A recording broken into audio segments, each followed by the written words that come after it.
Orson Welles' 1941 classic Citizen Kane was nominated for 13 awards with 11 wins, including one Oscar for Best Writing Original Screenplay. But these awards are a shallow explanation of what makes the film so respected to this day. The film has been called the greatest movie ever made, and for good reason.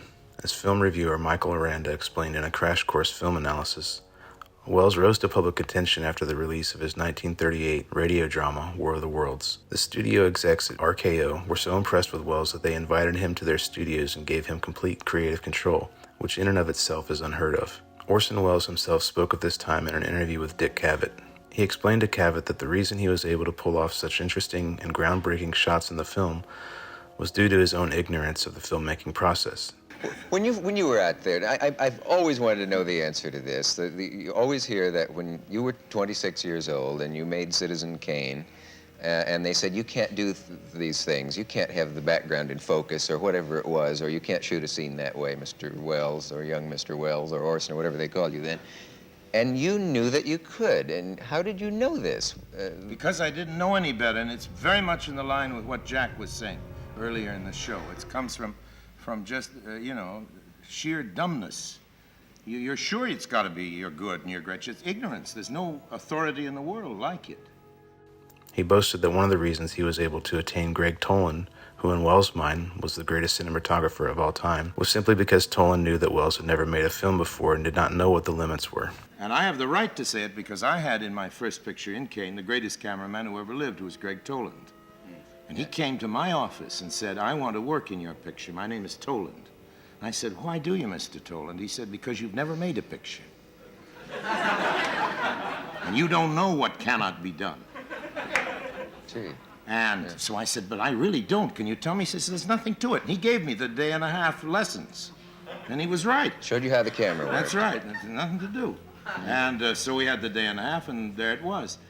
Throughout the film, the audience encounters scene after scene that demonstrates these trend-setting ideas and innovations that today are admired and championed by filmmakers. Orson's appreciation for the contribution that Toland provided can be seen in the fact that Toland's name is present on the same title card as his own.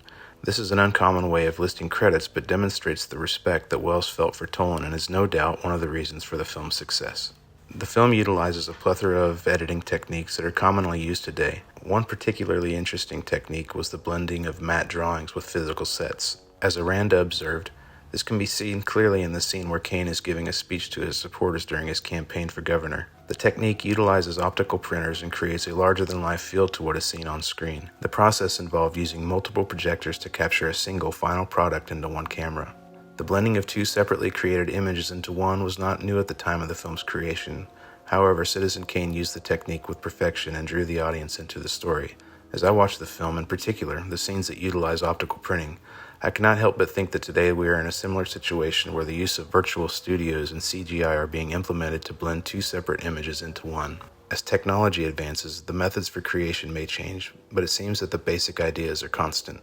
Another technique that was masterfully utilized in the opening scene was the use of graphical matching. As film analyst John Tyndall observed, in the opening scene, the audience sees a lighted window at the top of Xanadu Mansion. With every cut, the window stays in the same location on screen while the audience is drawn closer to the window.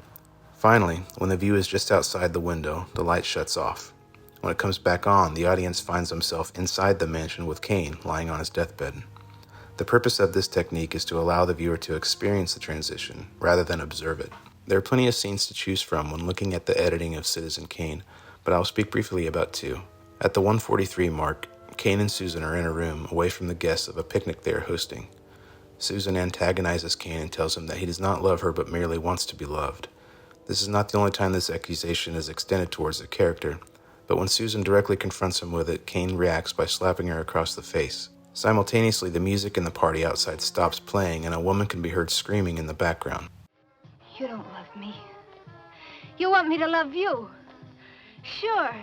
I'm Charles Foster Kane. Whatever you want, just name it and it's yours. But you gotta love me.